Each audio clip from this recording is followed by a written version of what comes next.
Bonjour, cette semaine je vous propose une peinture sociale très intéressante. 7-7 de Marin Fouquet. Alors 7-7 c'est le 77, c'est la Seine-et-Marne, un territoire improbable, région parisienne, à la périphérie de Paris, ni zone rurale, ni zone urbaine, sans âme, sans caractère, indéfini, pour tout dire c'est moche. Et on découvre là des jeunes gens qui ont pris l'habitude de se donner rendez-vous sous un abribus. Vous voyez comme c'est fun.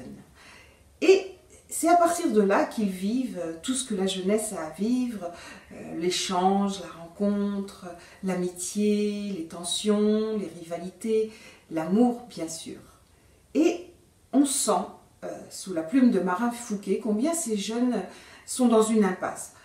C'est même pas la peine de parler de leur avenir parce qu'ils montrent combien ils n'ont même pas de présent.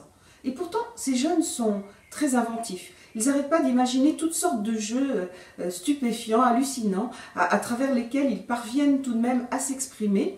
Mais c'est de l'énergie aussi qui est perdue, qui n'a pas vraiment d'objet, malheureusement. Et l'intérêt du livre ne s'arrête pas là parce que Marin Fouquet brosse le tableau de tout le village, de ses habitants, des personnages incroyables. Alors on a le père Mandrin, un agriculteur qui s'échine à cultiver les derniers sillons qui se trouvent par là pour empêcher l'arrivée de Paris. On a la Parisienne, on a l'idiot du village, on a le fléau, un homme violent qui bat sa fille, la fille Novembre.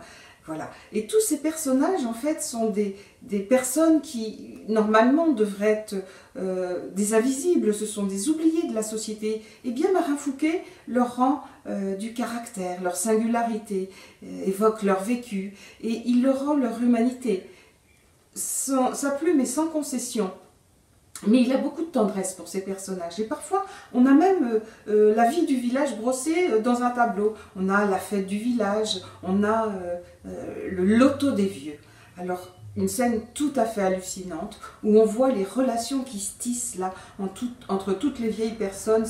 Il y a aussi de l'humour dans tout ça. Hein. Et pour couronner le tout, eh bien, Marin Fouquet a du style. Il a une écriture originale, singulière, il a sa petite musique et c'est toujours mieux de lire un livre où il y a une patte.